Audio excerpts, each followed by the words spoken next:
sejak awal undang RUU ini dibahas, itu sudah banyak sekali gelombang protes ya yang dilakukan oleh banyak rekan-rekan dari berbagai lembaga. Ada kurang lebih 40 lembaga yang tergabung dalam Fraksi Rakyat Indonesia. Itu sudah membuat kurang lebih ada 12 alasan untuk menolak atau yang mereka singkatkan dengan Cilaka 12. Pada prinsipnya perlu diketahui bahwa RUU Cipta Kerja ini semangatnya adalah untuk kemudian memberikan kemudahan bagi investor. Hal itu tidak terlepas dengan definisi yang ada dalam RUU tersebut. Nah, tidak terjebak ya dengan kalimat cipta kerja.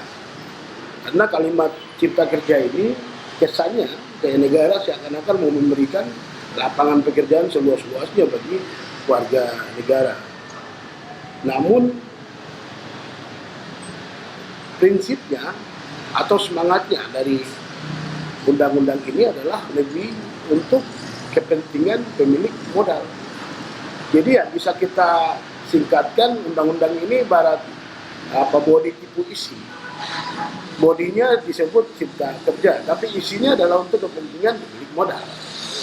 Kawan-kawan, dalam RUU Cipta Kerja ini, di mana kita bisa melihat dia sangat ada untuk kepentingan investor, itu terlihat melalui beberapa kebijakan dalam perizinan yang untuk dijadikan dasar agar terbitnya sebuah izin baik HGU, HPH, IUPK atau SIUP yang sebelumnya sesuai dengan Undang-Undang Pengolahan dan Perlindungan Lingkungan Hidup mewajibkan harus adanya izin, itu akan dihilangkan izin tersebut.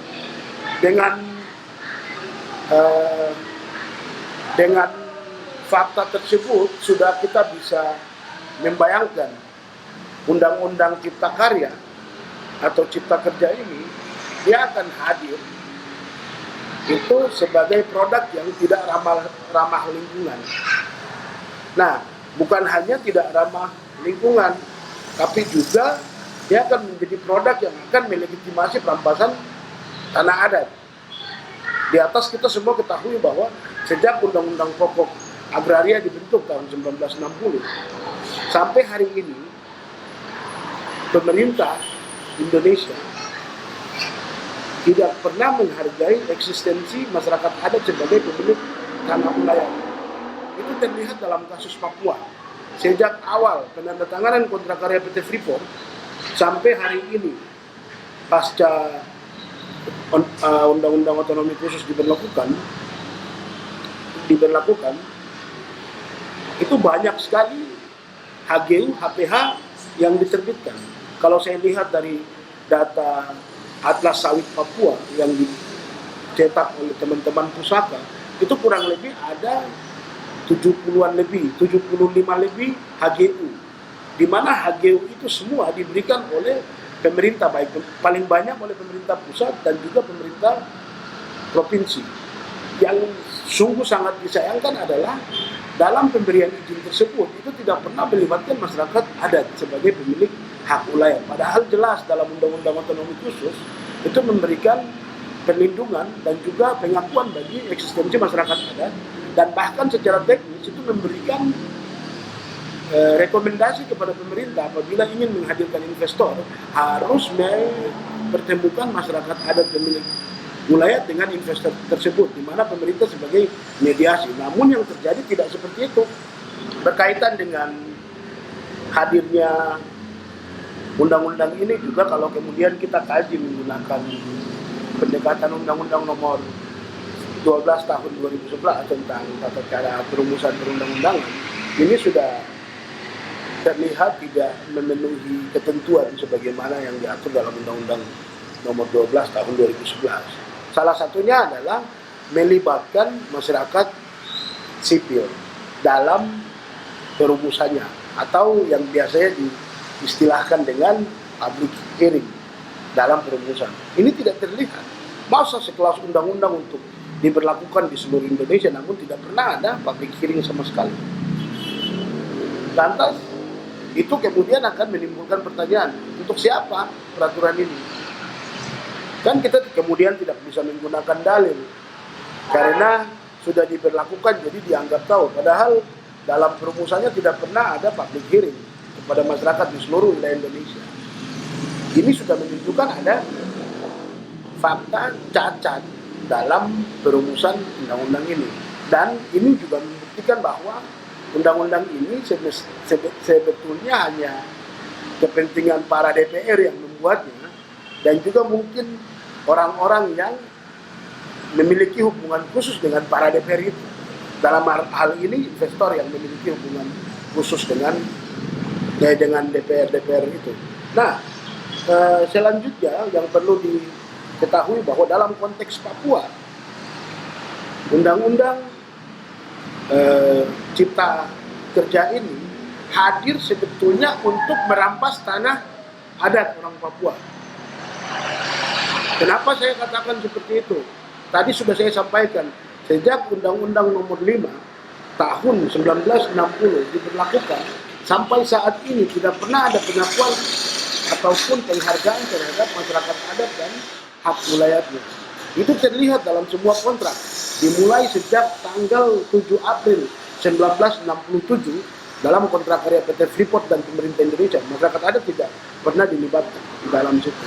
Selanjutnya, dalam kontrak karya PTPN 2 dengan pemerintah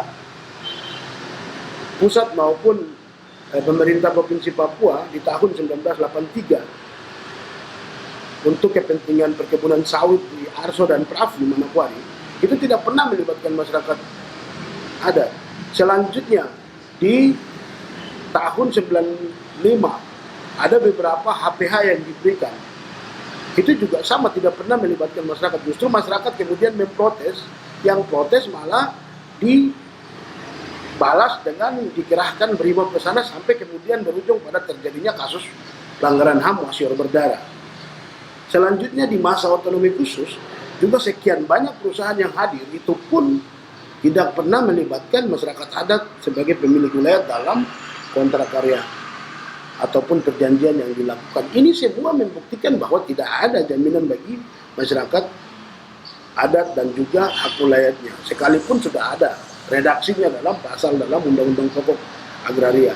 Nah, dengan demikian ya kita sudah bisa memprediksi ke depan akan hancur lingkungan hidup yang ada. Secara prinsip, undang-undang ini hadir untuk merampas tanah adat. Nah, setelah dirampas tanah adat, dia kasih hancur itu wilayah atau lingkungan di sekitar tempat tersebut. Nah, setelah dihancurkan, itu kan tentunya akan berdampak nih pada orang yang di situ, yang tadinya pemilik tanah adat. Dia sudah tanahnya hilang. Selanjutnya dia akan tinggal di dalam lingkungan yang rusak. Dan lingkungan yang rusak itu sayangnya bukan lagi milik dia, karena kan sudah dirampas tanahnya. Nah, selanjutnya orang-orang ini diharapkan oleh undang-undang ini untuk menjadi tenaga kerja ini. Saya bayangkan masyarakat adat yang tidak punya pengetahuan sama sekali terkait menanam sawit, dipaksa untuk menanam sawit, padahal mereka hanya tahu menanam ubi dan memanen sagu. Dari apa yang sudah kita sampaikan tadi, ini kemudian secara singkat itu dia akan berdampak pada satu, kehilangan tanah adat, kehilangan ruang hidup masyarakat adat, kerusakan lingkungan yang sangat hebat, dan juga melalui itu akan melahirkan pemiskinan yang sangat struktural dan sistemik. Atas dasar itu, kami LBH Papua dengan tegas menyatakan sikap menolak RUU Cipta Kerja yang akan berdampak bagi eksistensi tanah adat orang Papua, kemudian yang akan berdampak pada kehilangan ruang hidup orang Papua, dan juga akan berdampak pada kerusakan lingkungan hidup Papua. Dan juga akan berdampak pada kemiskinan secara sistematik dan struktural bagi orang Papua. Atas dasar itu kami menolak. Hari ini mungkin pemerintah berpikir dia sudah mengesahkan itu dan sudah selamat dengan itu. Saya pikir tidak. Kita akan melakukan konsolidasi lagi untuk kemudian mengupayakan secara hukum untuk membatasi ataupun menghentikan ataupun mencabut undang-undang ini menggunakan mekanisme yang disediakan baik melalui Mahkamah Agung ataupun Mahkamah Konstitusi. Sebab jelas undang-undang ini hadir dengan menabrak sekian banyak undang-undang yang sudah ada. Dan bahkan undang-undang ini hadir menabrak konstitusi negara Indonesia ini. Dengan demikian, undang-undang yang dibuat untuk kepentingan elit sudah seharusnya dihentikan. Demikian.